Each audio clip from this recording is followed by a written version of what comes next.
Hi everyone. So we're now moving into the second part of our chapter, which is on social stratification and mobility in the U.S. First, we'll talk about standard of living. Then we'll go into different classes in the United States. Then we'll discuss social mobility, and finally class traits. So let's go ahead and jump into the first topic, which is standard of living. Standard of living is defined as the level of wealth available to a certain socioeconomic class in order to acquire the material necessities and comforts to maintain its lifestyle. So in the last century, the United States has seen a steady rise in its standard of living, which is based on factors such as income, employment, class, poverty rates, and housing affordability. Because standard of living is closely related to quality of life, it can represent factors such as ability to afford a home, own a car, and take vacations. In the United States, as in most high-income nations, social stratifications and standards of living are in part based on occupation. Aside from the obvious impact that income has on someone's standard of living, occupations also influence social standing through the relative levels of prestige they afford. Employment in medicine, law, or engineering confers high status. For example,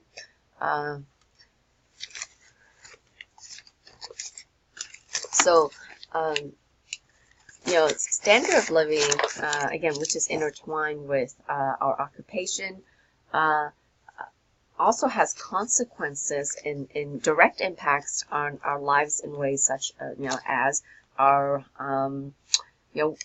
our mental health, right? If we're from a lower class, which is usually associated with lower standard of living, we oftentimes, unfortunately, it's just lower classes have higher levels of stress, and our standard of living is also influence our family life, right? Our children in wealthier families probably have more access to different schools, different toys, different kinds of vacations, and marriages and lower classes can be quite stressful due to challenges of inadequate income, for example. Standard of living, of course, is also impacts for what the levels of education that we have, as well as our access to different medical care. So anyways, these are just some examples for you to consider how standard of living impacts our lives. So related to standard, so here I am including a link to several slides that gives you recent numbers and graphs related to income level, where people stand in terms of class, and how that is linked to different measures of standards of living, such as our health, our well-being, our education, our stress level, and so on. So go ahead and actually this link, you don't see it here, but it is on the supplemental section of this chapter. So click on that link and it'll be sent you to several graphs that reflect U.S. as well as global society. Okay, so standard living is an idea associated with standard living is poverty. Okay? So their poverty can be characterized as relative, which is defined as a condition in which a person lacks the minimum amount of income needed in order to maintain the average standard of living in the society in which he or she lives in. So in the United States, fortunately, the United States is a relatively quite wealthy country compared to many other countries. We're fortunate that the poverty that experienced here is most often relative poverty and not absolute poverty, which we'll define soon next. We have a lot of, we meaning the United States, has the resources to provide the basic necessities to those in need through a series of federal and state social welfare programs, such as SNAP or Supplemental Nutrition Assistance Program, or food stamp. That's another one that's affiliate, connected to SNAP as well. So, absolute poverty, okay, on the other hand, is a condition in which a person does not have a minimum amount of income needed to meet the minimum requirement for basic living needs over an extended period of time. So this, these basic living needs may be food, clean water, a shelter, for example. Again, fortunately, most of us in the United States experience relative and not absolute poverty. Absolute poverty, you definitely see that in many, many poorer countries where people don't have access to even clean water or just, clean food even, or of home. Okay, and unfortunately, many governments and of these poor countries don't have the resources to create social programs in order to support and take care of these individuals with their basic living needs.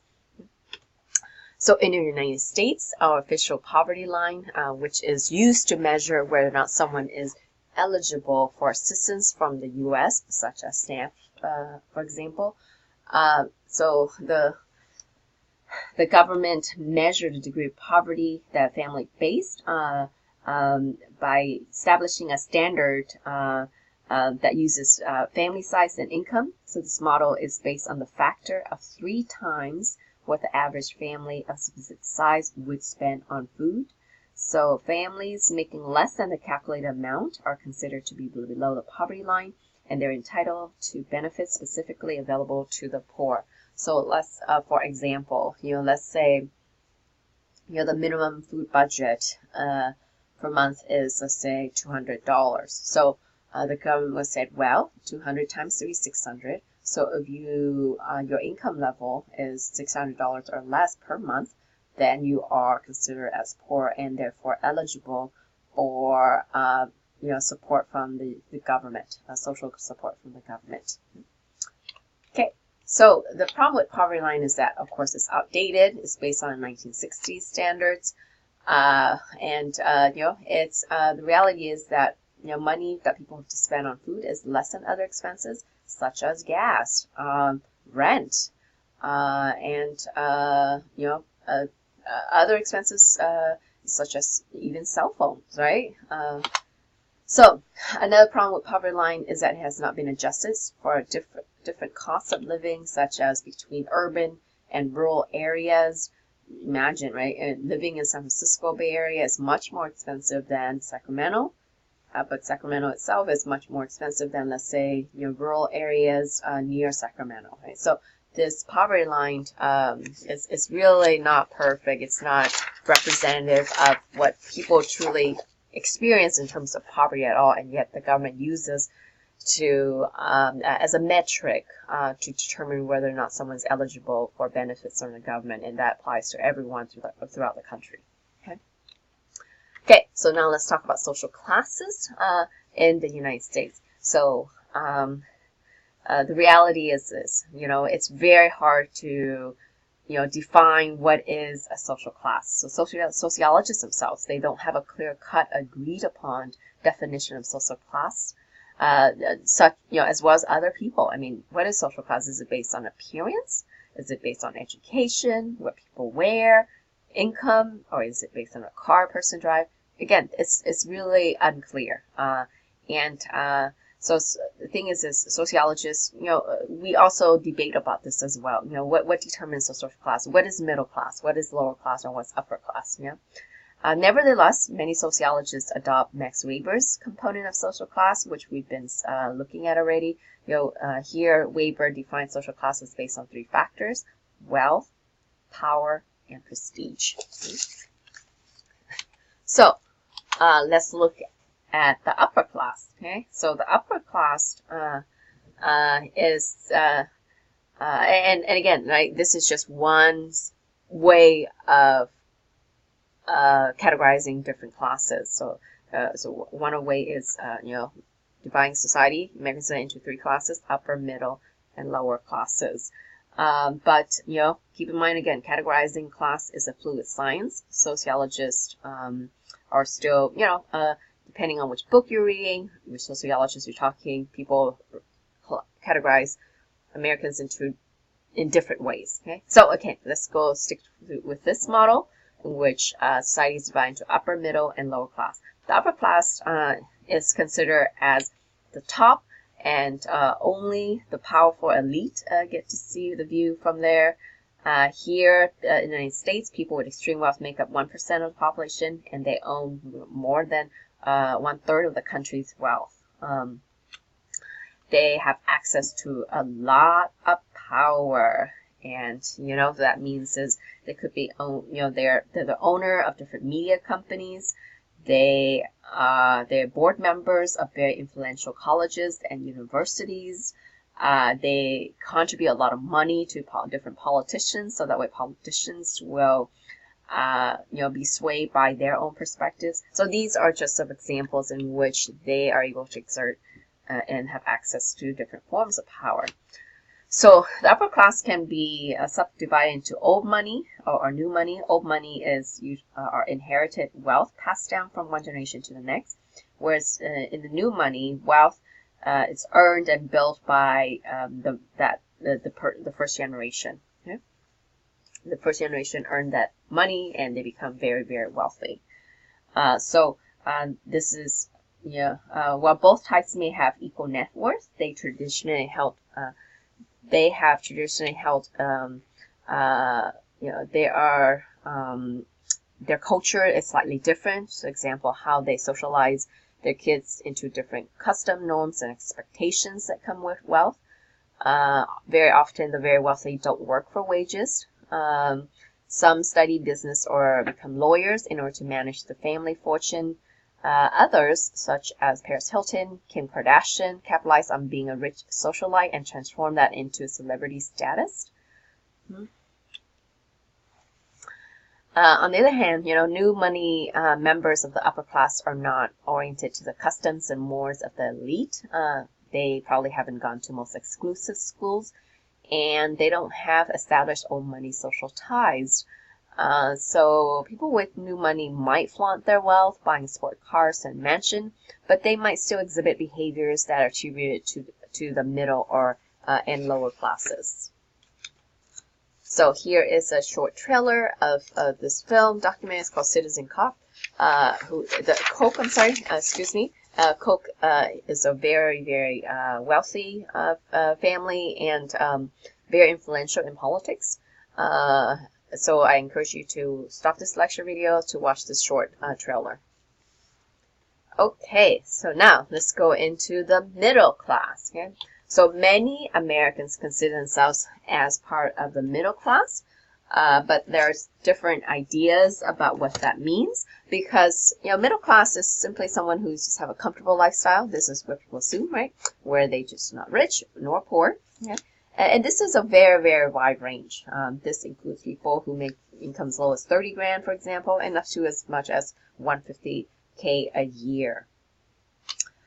So middle class, because it's so big, they can be subdivided further into the upper middle class or lower middle class. The upper class, middle class are often those who have bachelor's degree and have skilled and managerial jobs. On the other hand, the lower middle class, might have some college education or even less. Their jobs are oftentimes lowly skilled. And, even though they're living a comfortable lifestyle as a middle class person, but it's very difficult for them to maintain it. So here's a short video for you to try to understand why the middle class matters for our society. Okay, so go ahead and stop this lecture video to watch this YouTube video.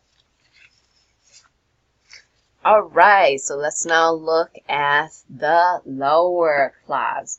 The lower class is also referred to as the working class. Like the middle class, the lower class can be, and the like the middle and upper classes, the lower class can be divided into subsets of a working class, working poor, and underclass. Across these three subclasses, they're associated with, the lower class is associated with little education, small incomes, and routine work. So one of the subgroup of the lower class is the working class. Here they are characterized by, oftentimes with jobs that are hands-on, low-skilled, and physically demanding, such as landscaping, cooking, cleaning, or building. Beneath the working class is the working poor, who oftentimes have jobs that are unskilled, temporary, and low-paying, and rarely have any benefits at all. So this group may include the migrant farm workers, house cleaners, and day laborers. And below that, the lowest group within the lower class is the underclass. Here, many of them are unemployed or underemployed, and if they do have any jobs, it's usually involve performing menial tasks, and they're paid very little. Some people in the underclass are also homeless as well. Okay, so here I have a short video for you. You probably already know, some of you may know this song already, talking about being thrifty, shopping at a thrift shop. Okay, so as already mentioned a little bit earlier, is that, how do we classify different classes? It's a fluid science, right? Where if you talk to different sociologists, people, categorize different classes in different ways. So one of the other ways in which sociologists categorize society, and here this is according to Gilbert and Cal, is based on, typical income and typical occupation. And here is a model that they created. So they have capitalist class on the top. Typical income is $2 million or more, and they make up only about 1% of the U.S. population. And if they do have any occupation, is typically associated with investing, okay? And then this 1%, the capitalist class is include the investor, but it's also important to know that it may also include heirs as well as a few executives. And they can be old money or new money. And children of new money can move into the old money class by attending the right schools and marrying old money. The upper middle class, which is about 15% of the population, is composed of professionals and upper managers, almost all of whom have attended college or university and frequently have postgraduate degrees. This class is the one most shaped by education. The lower middle class, about 34% of the population, is composed of lower managers, craftspeople, and foremen. They have at least a high school education. The working class, which is about 30% of the population, is composed of factory workers and low-paid white-collar jobs. Most have high school education. The working poor, which is about 16% of the population, is composed of relatively unskilled blue-collar and white-collar workers and those with temporary and seasonal jobs. If they graduate from high school, they probably did not do well in school. The underclass, which is 4% of the population, is concentrated in inner city and has little connection to the job market. Welfare is their main support. The homeless are so far the bottom class structure that their position must be considered even lower than the underclass. They're the fallout of industrialization, especially the post-industrial developments that have led to a decline in the demand for unskilled labor. So here's, again, this is just another model in which sociologists categorized, different classes in American society. And, if you talk, there are many other models out there, but this model by Gilbert and Cal is quite well known among sociologists.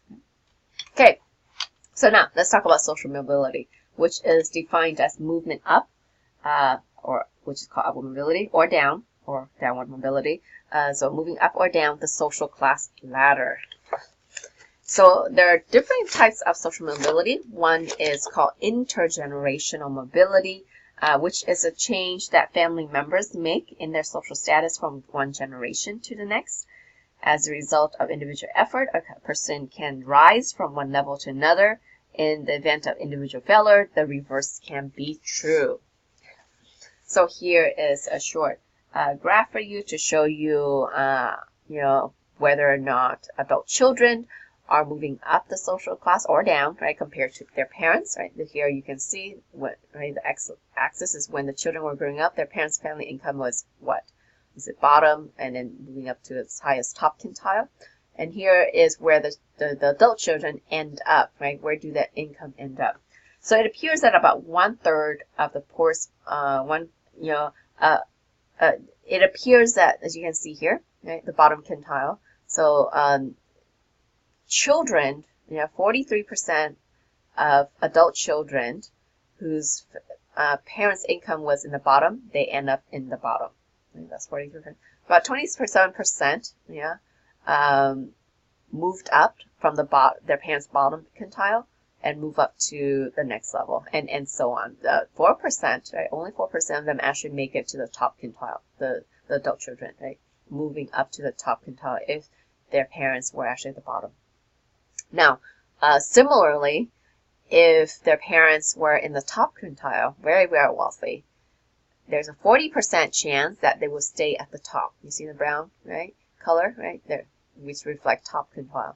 There's about 23% chance that these adult children whose parents were in the top quintile income family income bracket, they would fall down to the fourth quintile, and so on. So as you can see, right, moving up is very hard for those who are born in lower income.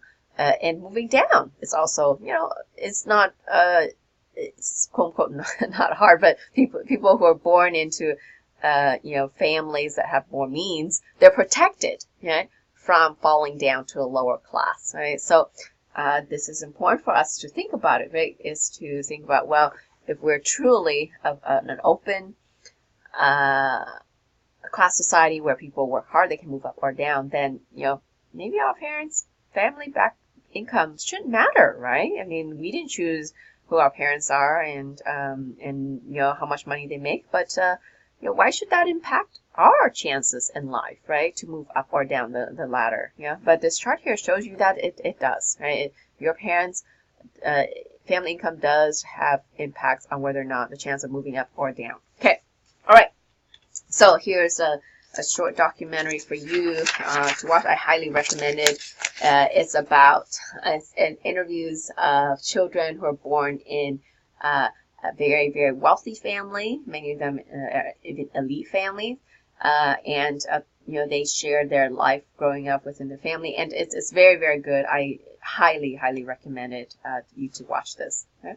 And here I put some just sections of some of my favorite interviews in this video, but in general, this whole video is pretty good. Right? Okay, all right. So social mobility, another type is intragenerational mobility, which is a difference in social class between different members of the same generation. So that could be, for example, you grew up in the lower class, but after getting a college degree, you now have your salary is 100K a year, right? So you moved up from lower class to the middle class. So that would be considered as intragenerational mobility. Structural mobility is mobility that involves social changes that affects a large number of people. So, for example, when computers were invented, many opportunities opened up for people to switch from blue-collar to white-collar jobs. While individual effort play a role, the major reason for the change was structural.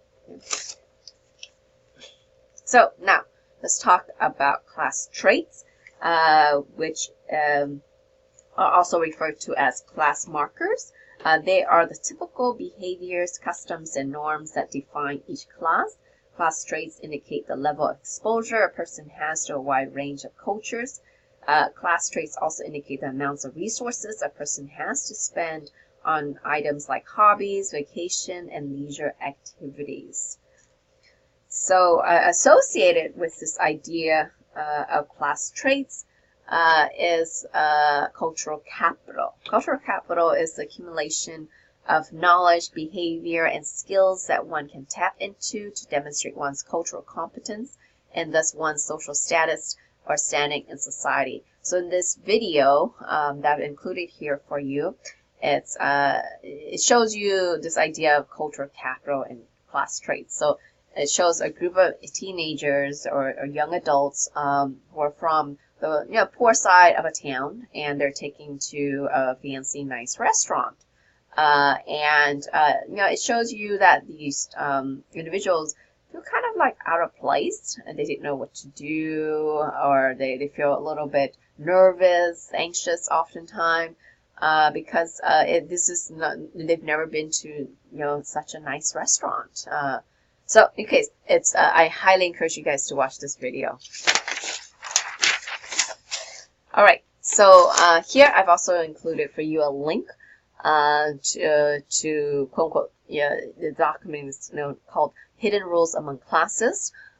So go ahead and click on that. And this chart is developed by another scholar to see how and why different members of different classes act so differently from each other. It's a very interesting document. I highly recommend you to take a look at it. All right, so that ends the second part of our chapter.